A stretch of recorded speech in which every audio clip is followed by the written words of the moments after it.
नमस्कार। जय श्री राधे राधे। आप सबका हमारे इस विधिवत ज्ञान चैनल में स्वागत है। हमारे सनातन धर्म में चातुर्मास का विशेष महत्व है। इसका वर्णन ब्रह्मवर्तक पुराण में इस तरह है। ये 4 महीनों की अवधि होती है जब धरती के पालनहार श्री हरि विष्णु जी आषाढ़ मास की शुक्ल पक्ष की हरिशयनी एकादशी को योग निद्रा में चले जाते हैं। लोग कहते हैं कि योग निद्रा क्या है। तो एक बार की बात है, योग निद्रा ने कठोर तप किया। भगवान विष्णु जी की प्रसन्नता हासिल करने के लिए जब योग निद्रा प्रकट हुई तो भगवान ने योग निद्रा से कहा, बताओ क्या चाहिए। तो योग निद्रा ने कहा, आपने अपने अंग में जैसे सभी को स्थान दिया है, ऐसे ही मुझे भी आप अपने अंग में स्थान देने की कृपा करें। विष्णु जी के शरीर में कोई स्थान ऐसा नहीं बचा था जहाँ योग निद्रा को स्थान दे सके। हाथ में चक्र, कान में कुंडल, नाभि के नीचे कमल, सभी स्थान पर कोई न कोई था। बस एक नेत्र बचे थे भगवान के। श्री हरि विष्णु ने फिर योग निद्रा को अपने नेत्र में स्थान दे दिया। तो इस वजह से जब चातुर्मास आता है तो योग निद्रा भगवान को निद्रा में ले जाती हैं। उस समय भगवान योग निद्रा के बस में हो जाते हैं। उस समय कोई भी मांगलिक कार्य नहीं होता है। सभी शुभ कार्य वर्जित रहते हैं, जैसे शादी ब्याह, यज्ञोपवीत इत्यादि। इस बार 2022 में 10 जुलाई के दिन भगवान श्री हरि विष्णु निद्रा में जाएंगे। इस दौरान आप चाहें तो आपको श्री हरि भगवान विष्णु और महादेव का आशीर्वाद आसानी से प्राप्त हो सकता है। इस दौरान जब भगवान विष्णु निद्रा में चले जाते हैं तो उस समय पृथ्वी का सारा कारोबार भगवान शंकर जी संभालते हैं। भगवान श्री हरि के निद्रा में जाते ही सारे मांगलिक कार्य बंद हो जाते हैं। इस चातुर्मास को व्रत तपस्या के लिए जाना जाता है।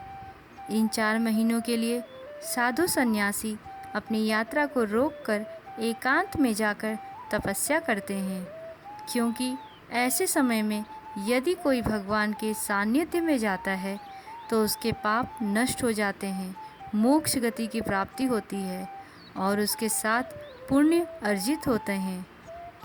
इस चातुर्मास में विशेषतर तामसी प्रवृत्ति की चीज़ें नहीं खानी चाहिए, जैसे कि हरी साग सब्जी और लहसुन प्याज, मांस मदिरा आदि का सेवन बिल्कुल भी नहीं करना चाहिए। इन 4 महीनों की अवधि में खान पान का बहुत ध्यान देना चाहिए।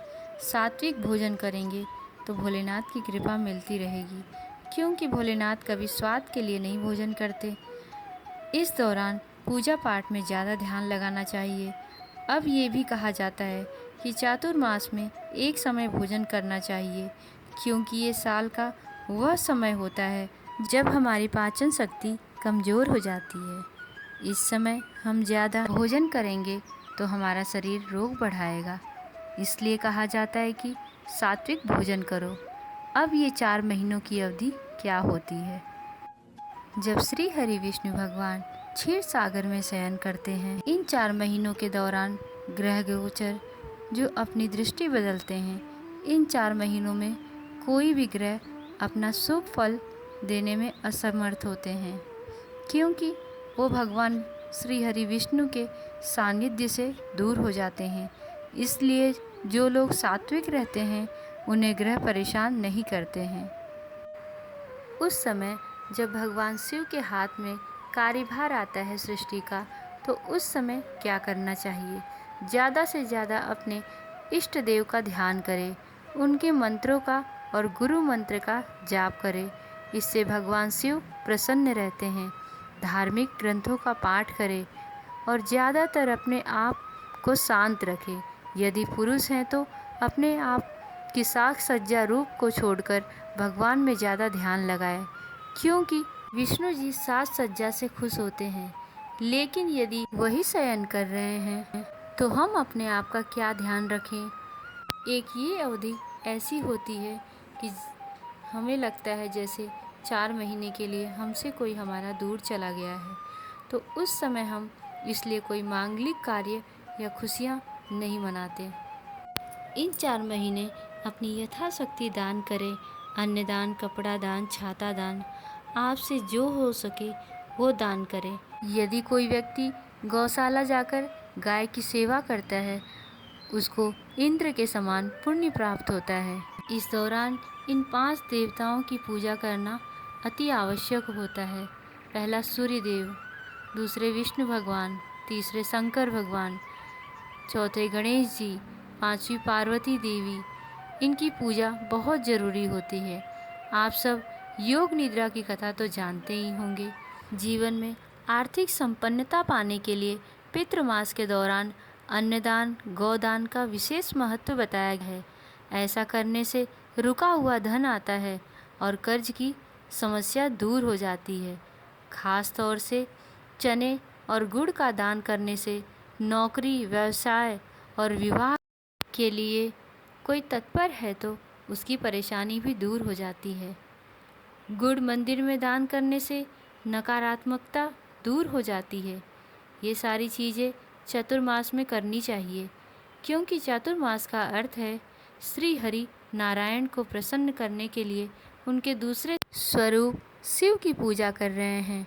इस दौरान श्रावण मास का भी विशेष महत्व है।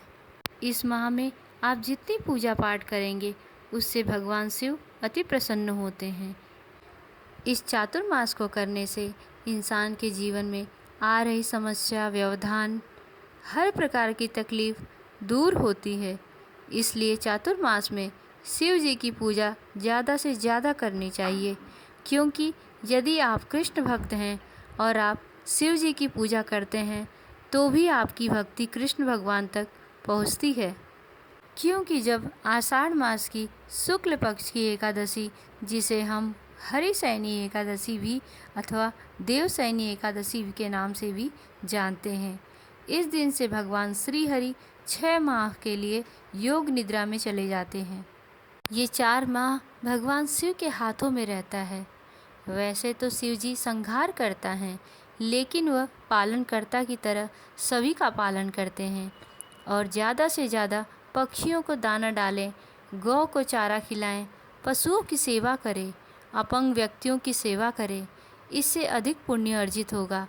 अब जैसे कि पुरुषों को चातुर्मास में सात्विक रहने के साथ साथ ये भी ध्यान रखना चाहिए कि उनको अपने गृहस्थ जीवन का भी निर्वाह करना है, तो गृहस्थ जीवन का निर्वाह करते हुए एक बात का ध्यान रखें कि अपनी पूजा पाठ का एक नियम, एक समय बनाएं ताकि उनका नियम न टूटे।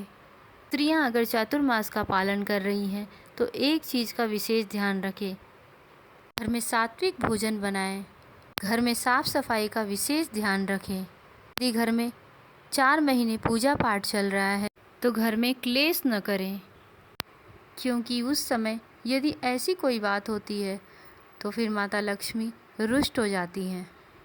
और इस समय विशेषकर जो बच्चे स्कूल जाते हैं, पढ़ाई लिखाई करते हैं, उनको विशेषकर इस चातुर्मास में गणेश जी का पूजन करना चाहिए। इससे उनके अंदर की नकारात्मकता दूर होगी, बुद्धि बढ़ेगी, विवेक बढ़ेगा, कौशल्य बढ़ेगा, लिखाई पढ़ाई में मन लगेगा। ये 4 महीने सभी को समर्पित हैं। पहला श्रावण मास, इस पूरे माह शिव जी की आराधना होती है, अभिषेक होता है। दूसरा माह भादो, जिसमें भगवान श्री हरि के स्वरूपों का अवतार है, जैसे कि दाऊ जी का जन्म, भगवान कृष्ण का जन्म, वामन अवतार। इस माह में 10 अवतार हैं भगवान का, और इसमें बुद्धि के दाता श्री गणेश जी का जन्म भी हुआ है। इसी तरह तीसरा कुंवार का महीना, जिसे हम अश्विन मास भी कहते हैं, इसमें पितरों की आराधना की जाती है, श्राद्ध पर्व मनाया जाता है अपने पितरों को प्रसन्न करने के लिए। इसके पश्चात लक्ष्मी जी का आगमन होता है, लक्ष्मी पूजन होता है। इसके पश्चात 9 देवियों का आशीर्वाद मिलता है। इसके पश्चात जब चौथा महीना आता है, कार्तिक का महीना, तो इसमें अश्विन पूर्णिमा से लेकर कार्तिक पूर्णिमा तक भगवान श्री राम का उत्सव मनाया जाता है। जैसे भगवान का वनवास से अयोध्या आना और लक्ष्मी कुबेर पूजन, और इसी माह में भगवान श्री हरि योग निद्रा से जागते हैं। ये थी चातुर्मास की छोटी सी जानकारी हमारे द्वारा। आप सबको हमारी जानकारी अच्छी लगती है, कृपया और ऐसी जानकारी जानने के लिए हमारे इस चैनल को लाइक, शेयर और सब्सक्राइब करना न भूलें। धन्यवाद। जय श्री राधे राधे।